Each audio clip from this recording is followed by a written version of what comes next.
дар як моҳи охир Эмомалӣ Раҳмон 3 бор сактаи дил шудааст. Абдураҳмон Қодирӣ табибони сухдро фармон дод то ройгон табобат кунанд. гурӯҳи махсусе аз мақомоти Тоҷикистон барои сиёҳ кардани Абдулло Давлатов ба Русия сафар кардааст. иштироки донишҷӯён дар маршировка ба ивази маблағ. ҳоҷи Тоҳир дубора зиндонӣ шуд. як манбаъ бо такя ба наздикони президенти Тоҷикистон гуфт: моҳҳои охир Эмомалӣ Раҳмон аз бемории қалб ранҷ мекашад. танҳо дар як моҳи охир 3 дафъа дарди қалбаш хуруҷ кардааст. чанд рӯз қабл яке аз мушовирони президенти Тоҷикистон дар бораи аз ҳушравии ӯ иттилоъ дода буд. манбаи мо мегӯяд, табибонро барои президент аз Русия ва Олмон меоранд. дар ҳамин ҳол ба куҷо ва кай ба рухсатӣ ва истироҳат рафтани президенти Тоҷикистон низ ошкор нест. Эмомалӣ Раҳмон 2 сол қабл ба Таиланд барои истироҳат рафта буд. дар бораи ба истироҳат рафтани ӯ ҳам иттилои расмӣ дода намешавад. шеваи пинҳон нигоҳ доштани истироҳат, рухсатӣ ва бемории президентҳои Осиёи Марказӣ тақрибан якранг аст. ба истиснои Қурбонгулӣ Бердимуҳаммадов, президенти Туркманистон, ки кам кам дар чашми дурбинҳои телевизион ё журналистони давлатӣ аспсаворӣ мекунад.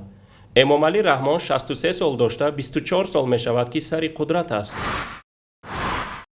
раиси вилояти Суғд Абдураҳмон Қодирӣ зимни як нишасти хабарӣ аз пизишкони вилоят интиқод кардааст, ки барои як амали ҷарроҳӣ ҳудуди 7-8 ҳазор доллари амрикоӣ меситонанд.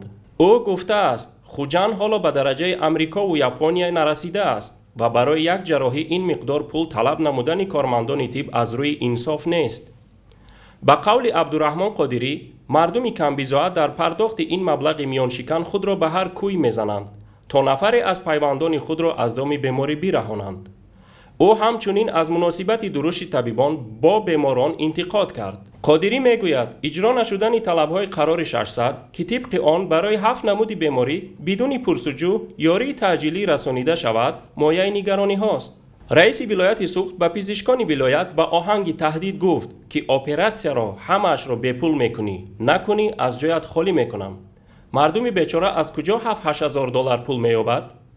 коршиносон мегӯянд, дар Тоҷикистон бидуни пора пайдо кардани коре тақрибан ғайриимкон аст ва пизишкон низ барои ба кор истодану дар он мондан ба боло пора медиҳанд, ки он аз бемор ситонида мешавад. гурӯҳи махсусе аз Тоҷикистон барои сиёҳ кардани Абдулло Давлатов ба Русия сафар кардааст. Абдулло Давлатов, пизишки тоҷики муқими Русия, ки номзадиаш аз ҳизби тоза таъсиси рост ба Думаи давлатӣ пешниҳод шудааст, мавриди ҳадафи мақомоти Тоҷикистон қарор гирифтааст.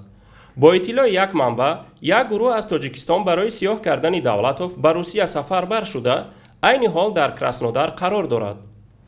вазифаи ин гурӯҳ ин аст, ки бо роҳбарони ҷамъиятҳои тоҷик ва баъзе аз мақомоти русӣ вохӯриҳо анҷом дода, аз онҳо дархост намояд, ки дар берун кардани исми Абдулло Давлатов аз рӯйхати номзадӣ барои вакилӣ ба ҳар роҳе саҳим бошанд. сабаби чунин иқдоми ҳукумати Тоҷикистон шояд ин бошад, ки Давлатов яке аз мунтақидони сарсахти режими Раҳмон аст. Нуриддин Саидов, вазири маориф ва илми Тоҷикистон, дар вокуниш ба сару садоҳо дар мавриди ҷалби донишҷӯён ба маршировкаҳо гуфтааст: таҷлили 25-умин солгарди истиқлолияти давлатӣ дар таърихи як маротиба аст. аз ин рӯ ҷалби даҳҳо ҳазор хонанда ба маршировка, он ҳам дар қисмати саҳар ва дар муҳити салқину берун аз шаҳр, нигаронкунанда нест. вазири маориф ва илм мегӯяд, ки донишҷӯён ихтиёран ва дар муҳлатҳои муқарраршуда ҷалб мегарданд ва барои як моҳ 150 сомонӣ маош мегиранд. иштирок дар чунин чорабиниҳои омодагӣ аз ифтихор ва ғурури ватандӯстӣ аст.